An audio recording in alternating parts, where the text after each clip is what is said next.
Yeah, so Sean Afshar asked, I want to use an LLC for business funding and obtaining business lines of credit. Which state would be good?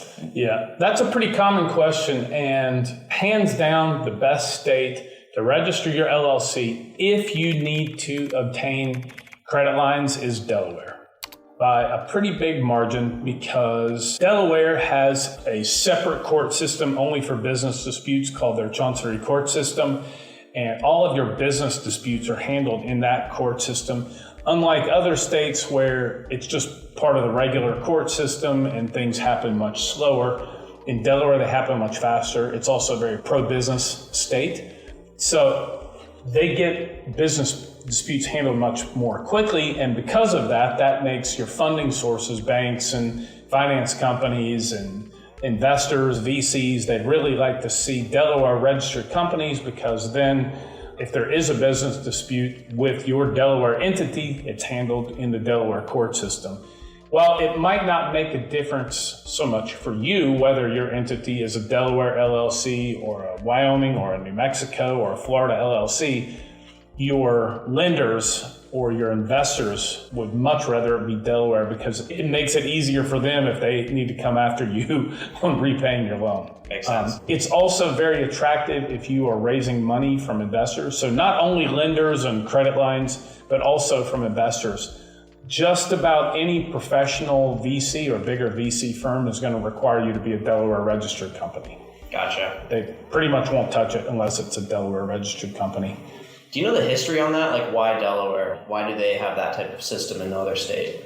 I don't really know. I don't really know the history on that. I know that there was a point in time, first of all, LLCs have only existed since the 70s.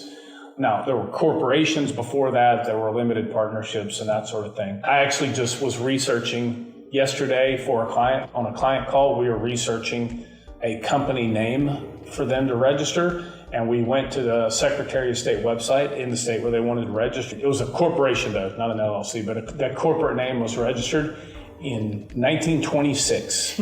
And so we couldn't register the name because that name was almost 100 years old. Yeah, it was still active. Wow. It was kind of cool. I've never looked one up, done a name search for somebody and looked it up and found one that was almost 100 years old. No kidding. Yeah, that was pretty cool. That's crazy.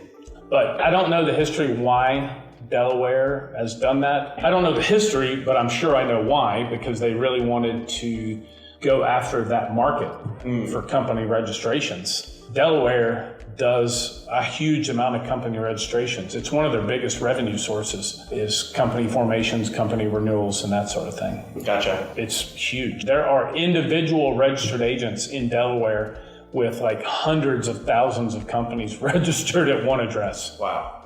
Yeah. That's crazy.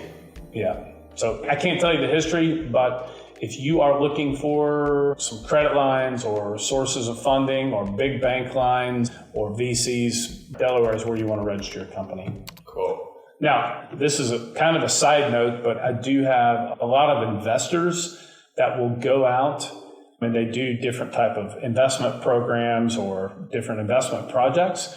They will register a Delaware LLC for the purpose of getting funding. Sometimes it takes a bit of time to have history with that company, 1 or 2 years. So I have clients who will register Delaware LLCs. They'll go get a DUNS number for the company. DUNS is Dun & Bradstreet, dnb.com. It's like a credit reporting number, a ID number for reporting credit history back to Dun & Bradstreet for businesses. And so they'll get a Delaware LLC, register a DUNS number with Dun & Bradstreet, maybe open a bank account or two and maybe a small credit card, and they'll just season the company for a year or two. And they'll do that just to season the company so it has some credit history over time. And then they'll use that company to apply for credit lines or bigger credit cards and that sort of thing. And then what they'll do is we'll register a Wyoming LLC for them to own their investment. Let's just make it simple. Most of these guys are doing more complex stuff than that. But let's just say they open a brokerage account with somebody like Interactive Brokers.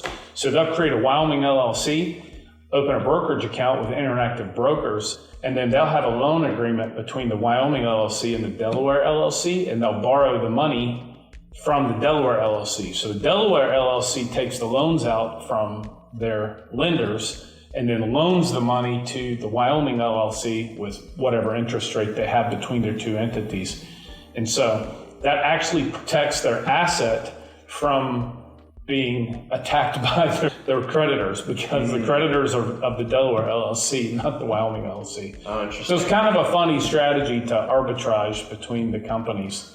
But I have a lot of investors that do that type of thing too. Interesting.